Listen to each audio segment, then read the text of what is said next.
dan ibunya muring-muring. Bukan itu, tetapi dia mimpi bagaikan suami istri. Meskipun yang digambar bukan istrinya, pokoknya perempuan. Kemudian dia di dalam mimpinya itu keluar syahwah kepada perempuan itu. Dia pun mungkin tidak tahu bagaimana kok bisa keluar, yang jelas itulah tanda mimpi basah. Yang keluar bukan air kencing, yang keluar mani. Faham? Maka inilah mimpi basah, bukan seperti yang disebutkan si Hudzaifah. Lalu mana pendalilan dari permasalahan al-bulugh dengan mimpi basah ini? Di beberapa riwayat hadis Aisyah yang kita sebutkan tadi, yang hasan, rufi al-qalam an salas, disebutkan anin naim hatta yastaikid wa anis sobi hatta yahtalima, bahwa 3 perkara tidak ditulis oleh malaikat dari amal-amal karena belum bulug. Maka dari 3 perkara ini diantaranya seorang sobi, makna sobi anak yang belum balik, hatta yahtalima sampai dia bermimpi basah. Maka yang mempunyai mimpi basah berarti dia telah balik, dan maknanya bukan keluar kencing tetapi keluar mani, maka sudah besar dia. Maka setiap anak kecil yang mimpi basah, maka dia hukumnya menjadi balik. Dan pendalilan di dalam pelajaran yang telah lalu di khutbah Jum'ah tentang ghuslul Jum'ah, hadis muttafaqun alaih dari Abi Sa'id Al-Khudri, pendalilannya juga ghuslul Jum'ah wajibun ala kulli muhtalim. Ghuslul Jum'ah wajibun ala kulli muhtalim. Di dalam hadis ini, yang mana hadis ini hadis yang muttafaqun alaih, maka di dalam hadis ini barakallahu fikum menjadi pendalilan tentang permasalahan 2 kewajiban. 1 kewajiban, mandi Jumat. Maka yang rajih mandi Jumat itu adalah wajib. Pendalilannya 2 di sini. Wajibun, wajib memberikan makna wajib. Ghusl Jum'ah wajibun, dan lafadz ala seperti pelajaran yang lalu di ahkam siam Ramadan juga, ala yufidul wujub. Maka ala kulli muslim, wajib atas seluruh kaum muslimin. Di sini lafadznya wajibun ala kulli muhtalim, maka wajib bagi seluruh orang-orang yang sudah mimpi basah. Menjelaskan bahwa orang yang sudah mimpi basah wajib bagi dia mandi Jumat karena telah balik. Ini wajah pendalilannya jelas. Maka seseorang jika datang mimpi basah, dia mengadu kepada ibunya, ada sesuatu pada celanaku basah. Ibunya ketawa. Terus akhirnya dia datang ke bapaknya, Pak, celanaku basah. Waduh, kamu udah mau nikah nih. Nah, gitu bapaknya bilang. Maka di sini sudah masuk kepada dia al-bulugh, meski umurnya belum 15 tahun. Ini dia. Kenapa tadi saya mengatakan yang pertama usia 15 tahun jika tidak terlihat tanda-tanda sebelum itu. Namun dia beranjak kelas 2 SMP, umurnya misalnya baru 13 tahun, kemudian mimpi basah, berarti dia sudah balik walau umurnya 13 tahun. Paham? Kemudian yang ketiga, jika tadi tidak terlihat sampai 15 tahun tanda-tanda, ya sudah 15 tahun dihukumi. Dan itu yang dohir kepada Ibnu Umar. Berarti Ibnu Umar sampai umur 15 tahun belum mimpi basah. Dan perkara yang ketiga, imbatul anah. Maknanya tumbuh rambut. Di mana? Yang jelas bukan di kepala. Kalau di kepala dari semenjak kecil. Ya Fatah, rambut kau sudah tumbuh? Belum. Maka imbatul anah wahiyya sya'r al-khashin haulal qubul, maka dia adalah rambut yang keras, khashin. Jadi rambutnya tidak seperti rambut kita yang lembut, tapi rambutnya keras kayak kawat. Siapa yang rambutnya keras kayak kawat? Itu sangat balik. Bulugnya sangat super bulug. Maka dia itu tumbuh di antara kubul. Dan kalimat kubul yutlaq ala Mr. P dan Mrs. V untuk mudzakkar wal muannas. Mana pendalilannya? Pendalilannya di dalam hadis yang sahih dari kisah tentang perang Khandaq, terutama di saat dibantainya Bani Quraidah. Maka pendalilannya dari Atiyah Al-Quradi,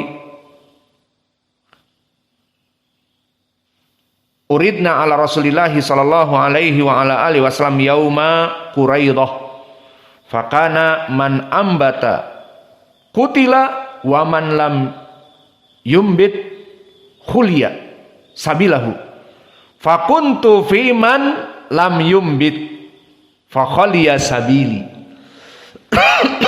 Lihat bagaimana kisah perang Khandaq, pengkhianatan Bani Quraidah. Bani Quraidah, Bani Yahud, dari kelompok orang Yahud yang mempunyai perjanjian dengan Nabi di Madinah. Undur kaif dakwatur Rasul.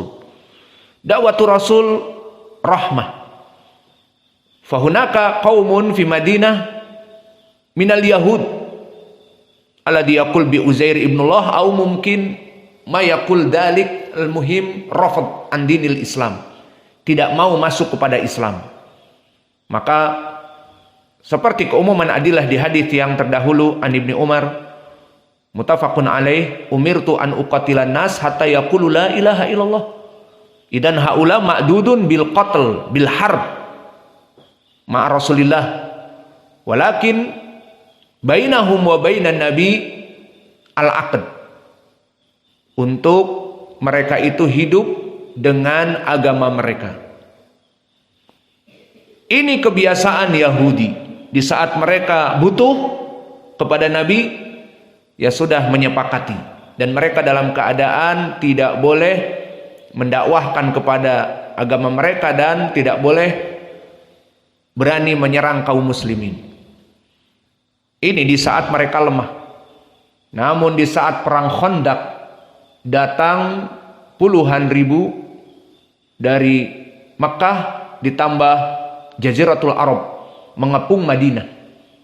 Maka mereka mengepung Madinah dan Nabi membuat parit dinamakan Khandaq, yang mana parit yang besar bagaikan jurang sehingga kuda kavaleri tidak bisa loncat. Maka berapa meter wallahu a'lam luasnya dan dalamnya. Kuda kavaleri kalau loncat zaman dulu dilatih kuda itu loncat. Wallahu alam loncatnya kuda kavaleri berapa meter? Bisa 10 meter mungkin atau 7 meter.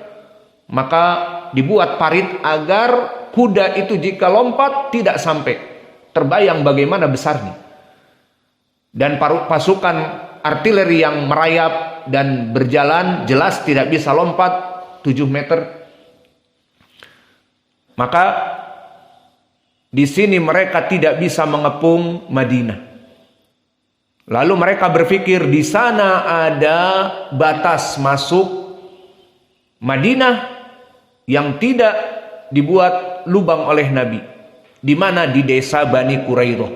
Karena Nabi ada perjanjian dengan mereka untuk tidak saling berperang.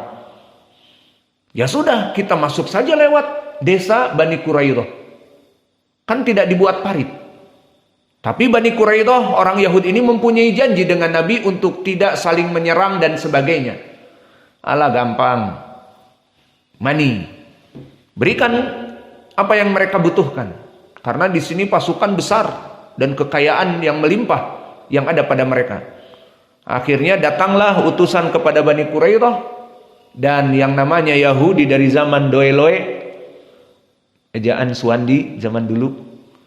Sampai this time mereka orang yang ghadir, para pengkhianat dan orang yang licik, menghancurkan agama-agama yang hak, membunuh para nabi. Maka mereka benci kepada Nabi Muhammad. Oh, ini ada kesempatan. Kita bersama puluhan ribu orang-orang Arab dari Jaziratul Arab ingin menghancurkan Muhammad. Ya, ini kesempatan. Kesempatan untuk menghancurkan Muhammad.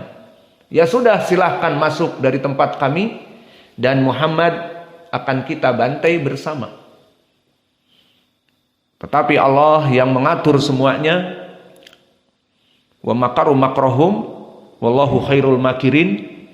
Maka di malam-malam dan di siang Allah menghujani mereka dengan the storm desert, badai padang pasir, yang mana kemah-kemah mereka tercabut, kuda-kuda mereka pada buta dan takut dengan storm desert.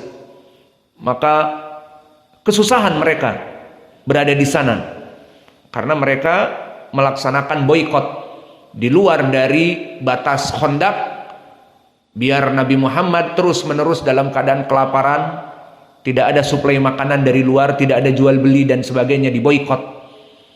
Hanya di Madinah saja, tidak bisa keluar. Maka sampai berapa hari? Akhirnya Allah turunkan adabnya, maka mereka lari tunggang langgang ketakutan. Kalau orang-orang Arab kembali kepada tempatnya, orang-orang kafir Quraisy kembali ke Makkah, orang-orang yang ada di sebelah Makkah, di Taif dan yang lainnya kembali. Bani Quraidah kembali kemana?